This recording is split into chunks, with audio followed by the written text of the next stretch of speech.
반갑습니다. 매부리원 여러분, 매부리TV 이석희 기자입니다. 오늘도 서울에서 청약 모집 공고가 떠서 여러분들께 소개해드리려고 가져왔습니다. 오늘 소개해드릴 단지는 바로 힐스테이트 관악 센트CL입니다. 요즘 서울 청약 한 달에 두세 개씩 정말 많이 쏟아져 나오고 있죠. 경기가 침체돼서 그동안 밀렸던 물량들이 속속 분양에 나서고 있는데 힐스테이트는 정말 오랜만인 것 같습니다. 최근 1년 동안 서울에서 공급이 없었는데 그래서 더 많은 분들이 관심을 갖고 계실 것 같아요. 특히나 여기는 청가구에 달하는 대단지이기 때문에 관심이 더 할 것 같습니다. 오늘은 제가 해시태그를 학세권, 공세권, 1000세대 대가구, 6년 뒤 역세권 하고 뒤에 물음표를 달아놨습니다. 6년 뒤 역세권 참 사연이 많은 내용인데 어떤 건지 살펴보도록 하겠습니다. 단지 개요부터 빠르게 훑어드리면 힐스테이트 관악 센트CL, 관악구 봉천동 산 101번지 일대에 지어지는 단지고 지하 3층, 지상 29층 총 9개 동짜리 단지입니다. 총 997세대 중에 일반 분양은 101세대입니다. 일반 분양이 많지 않죠. 그만큼 조합원 물량이 많았다는 얘기고 분양 세대만 놓고 봤을 때 전용 면적은 5859, 사실상 둘이 큰 차이는 없습니다. 5제곱만 분양된다고 보시면 될 것 같습니다. 어떤 지역이냐, 봉천 4-1-2구역 재개발, 기네요. 분화가 참 많이 되는 지역인가 봅니다. 4-1-2구역 재개발로 지어지는 단지고 입지는 이렇습니다. 자, 국사봉을 끼고 있는 단지고 위쪽으로 보면 숭실대 입구역 7호선이 지나고 밑으로는 봉천역 서울대 입구역이 지나는 관악구 봉천동에 들어서는 단지입니다. 봉천 재개발 한번 훑어드리면 일단은 여기 옆에 보시면 4-1-2가 오늘 소개해드리는 관악 센트CL이고 그 밑에 4-1-3, 봉천 14까지 지금 진행이 되고 있습니다. 4-1-3구역 같은 경우에는 855세대짜리고 건축심의를 통과를 했습니다. 그리고 14구역이 여기서 최대역으로 평가받는 단지인데 왜냐하면 숭실대 입구역이랑 가깝기도 하고 단지 규모 자체가 1500세대예요. 그래서 가장 많은 관심을 받고 있는 곳인데 여기는 건축심의가 진행 중입니다. 그리고 주변에 이제 관악드림타운 3500세대, 벽산블루밍 1차 2000세대, 성현동화 1200세대 등등 해서 여기가 거의 10,000가구 넘는 아파트촌이 이제 형성이 되는 곳이기 때문에 많은 분들이 관심을 갖고 있는 개발 지역이죠. 특히나 왜 각광을 받았냐, 바로 서부선 경전철 호재가 있었기 때문입니다. 서부선 경전철 간단하게 소개를 해드리면 6호선 세전역부터 시작해서 신림역, 관악산역까지 쭉 내려오는 경전철인데 이 봉천 지역에는 구암초역이랑 은천역 2개 역이 신설돼서 지날 예정이에요.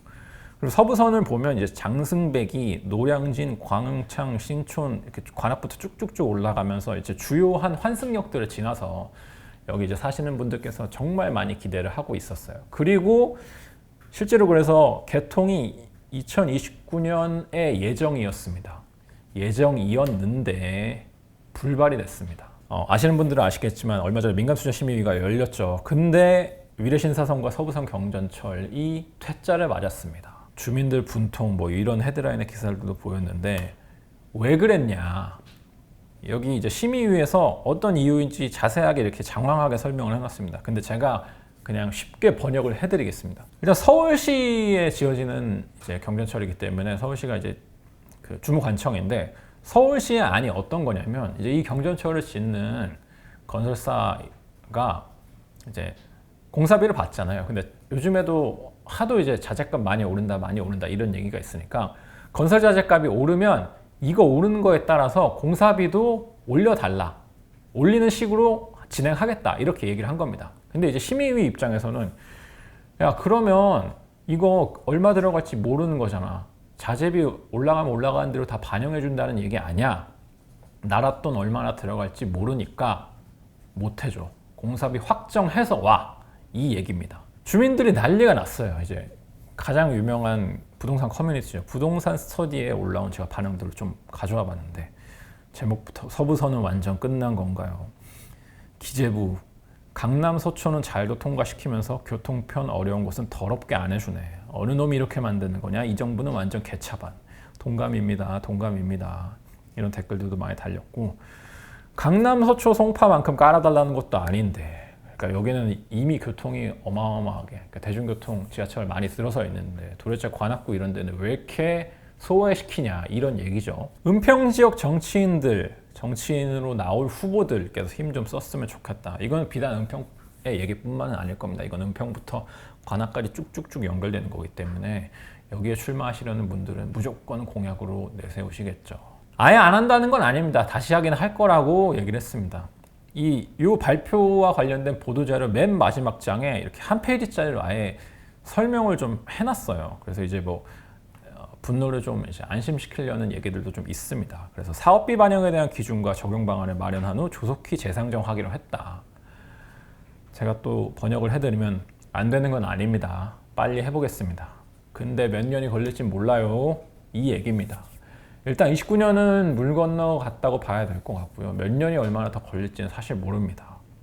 이전에 이런 사례들 같은 경우에는 뭐 3년, 5년은 뭐 기본이었던 것들도 있고 그것보다 더 걸린 것들도 있는데 참 지금 소개해드리는 단지 입장에서 악재긴 악재입니다. 그래도 단지 장점 많습니다. 일단 단지 입지 한번 다시 짚어드리면 여기에 들어서는 단지고 숭실대 입구역, 복천역, 서울대 입구역 이렇게 있고 주변에 광학 드림타운, 벽산 블루밍 이렇게 쭉쭉쭉 있습니다. 그래서 아파트들 주변에 많은 상황이고 장점 짚어드리면 일단은 아이 키우시는 분들 입장에서는 정말 좋은 환경입니다. 우선 첫 번째로 단지에서 이제 반경 500m 거리에 초중고가 다 있습니다. 도보 5분 거리면 다 갈 수 있어요. 지금 여기 이제 단지가 여기 있고 여기 구암고등학교만 나와 있는데 이 밑에가 구암초고, 구암중입니다. 그래서 이 옆에 신림선 구암초역이 신설될 예정이었습니다. 여전히 예정이긴 하죠. 네, 그래서 어쨌든 단지 근처에 초중고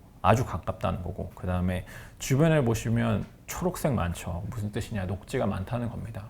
국사봉, 뭐 상도 근린공원 등 녹지가 풍부한 건 역시 쾌적한 환경을 자랑하게 하는 요소고 그리고 어쨌든 힐스테이트, 현대건설이 짓는 천가구 대단지라는 측면에서도 장점으로 볼 수 있을 것 같습니다. 가면 갈수록 이제 인프라, 커뮤니티 뭐 이런 것 때문에 대단지 선호도가 높아지고 있기 때문이죠. 그리고 말씀드렸던 대로 봉천, 만가구, 아파트촌이 형성되기 때문에 어쨌든 이거 자체가 굉장한 수요를 불러일으키고 그래서 그거에 따라서 이제 개발 여건이나 혹은 뭐 이제 상업시설 이런 것들도 들어오기 때문에 그런 점 역시 장점으로 꼽을 수 있을 것 같습니다. 단점은 그러니까 이 서부선 스노우볼이죠. 대중교통이 정말 열악합니다. 사실 이 단지 분양할 때 서부선을 기대하고 그것 때문에 아마 이제 기대감이 컸을 거예요. 분양하는 곳 입장에서는. 대중교통이 환경이 어떻냐면 그나마 이제 가까운 데 찾아보니까 숭실대 입구역 7호선, 그다음에 봉천역 2호선인데 둘 다 도보로 20분이 훨씬 넘는 거리에 있습니다. 20분 훌쩍 넘는 거리에 있어서 땀 뻘뻘 흘리면서 숨 헉헉 차면서 걸을 거리예요. 그러니까 1km 이상 걸리는 거리라서 차라리 대중교통을 이용하는 게 낫겠다 생각이 들 정도고 그렇다 보니 이제 서울에 사시는 분들은 이제 주로 직장이 3대 업무지구에 있죠. 종로, 여의도, 강남 이렇게 있는데 여기에 대한 접근성도 떨어져요. 사실 차로 이동을 하더라도 그나마 가까운 곳이 여의도입니다. 그 다음에 이제 강남이랑 종로는 꽤 먼 편이죠. 그래서 직주 근접을 기대하기는 좀 어려운 그런 입지라는 점 있고 그 다음에 경사도가 좀 있습니다. 단지에. 관악은 경사도가 유명하긴 하죠. 관악 드림타운 같은 경우도 경사가 꽤 있고 옆에 지어지는 센트시엘도 이만큼 심하진 않지만 그래도 좀 있는 편이에요. 그래서 이건 역시 좀 단점으로 꼽아볼 수 있을 것 같습니다. 가장 중요한 분양가 살펴봐야겠죠. 101세대가 분양이 되는데 사실 같은 거라고 보시면 됩니다. 5859, 58이 19가구, 59가 82가구 그리고 분양가는 9억 2천만 원대로 거의 동일하죠. 평당가가 그래서 3,464만 원입니다. 어떻게 생각하시나요? 3,464만 원. 뭐 요즘에 나왔던 최근에 분양했던 뭐 상도 프로젝트 클라베뉴나 SK뷰, 청계 SK뷰 여기보다는 싼 편이긴 합니다. 물론 입지가 뒤지는 것 역시 마찬가지긴 하지만 그래서 참 요즘 분양가들 제가 저번에 소개해드렸던 상도 프로젝트 클라베뉴 같은 경우 입지가 그렇게 좋지도 않고 주변보다 시세도 비싸고 역과도 멀리 떨어져 있음에도 불구하고 4천만 원이 넘는 분양가였는데 경쟁률이 14대 1을 기록하면서 높은 경쟁률을 보였죠. 사실 뭐 계약률은 어떻게 될지는 지켜봐야 될 것 같습니다만 어쨌든 그 정도 성적이 나왔다는 것 자체가 지금 분양시장 자체가 굉장히 열기를 띠고 있다는 증거인 것 같습니다. 그래서 판단하기가 참 어려운 시장인 것 같긴 해요. 왜냐면 어쨌든 주변 시세는 그렇게 높지 않은 상황인데 분양가가 이렇게 높음에도 불구하고 통하니까. 여기도 이제 주변 시세를 한번 살펴드리면 사실 좀 애매하긴 해요. 신축은 없습니다. 제가 찾아봤는데 20년 이내 지어진 아파트도 거의 없어요.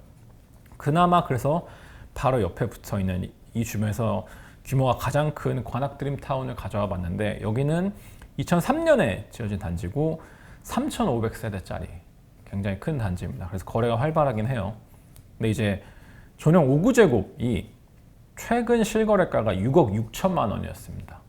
여기는 1층이라서 좀 예외적인 사례일 것 같아서 22층 거래를 가져와 봤는데 이건 역시 7억 1,500만 원. 그러니까 7억 원 초반대 거래가 많더라고요. 제가 살펴보니까. 근데 앞서 살펴봤던 것처럼 분양가는 9억대죠. 그래서 확실히 분양가가 주변 시세보다 높습니다. 어쨌든 그래도 신축이라는 장점 그리고 천세대라는 장점이 있어서 완벽하게 비교하기는 좀 어렵겠죠. 그래서 실수요자분들 위주로 청약을 하시는 게 그래도 안전한 선택이지 않을까 싶습니다. 마지막으로 청약 체크사항 훑어드리고 마무리하도록 하겠습니다. 특별공급은 9월 25일 월요일에 진행이 되고 1순위는 다음 날인 26일에 시행이 됩니다. 아시다시피 강남 3구와 용산을 빼고는 분상제 적용 지역이 아니죠. 그리고 수도권 과밀 억제 권역이기 때문에 전매제하는 1년 실거주 의무는 없습니다. 청약 자격은 해당 지역 서울, 기타 지역 경기, 인천, 유주택자도 청약이 가능하고요. 이 단지 같은 경우에는 585이기 때문에 추첨제가 다 60%가 적용이 됩니다. 그래서 가점이 낮으신 분들은 한번 일반 공급에서 추첨을 노려보시면 좋을 것 같고 입주는 2025년 2월 예정입니다. 계약금 10%, 중도금 60%, 잔금 30% 자금 조달 계획 이렇게 세우셔야 되고 중도금 대출이자 후불제가 적용되는 단지입니다. 자, 이렇게 해서 힐스테이트 관악 센트CL 살펴봤습니다. 분양 열기는 높은데 가격은 뭐 무주택자 분들 입장에서는 받아들이기 힘든 그런 상황이 계속되고 있는데 어쨌든 잘 판단하셔서 청약하셨으면 좋겠고 좋은 결과 있으셨으면 좋겠습니다. 이번 영상 도움이 되셨다면 구독, 좋아요, 알림 설정 부탁드리고 이상이었습니다. 감사합니다.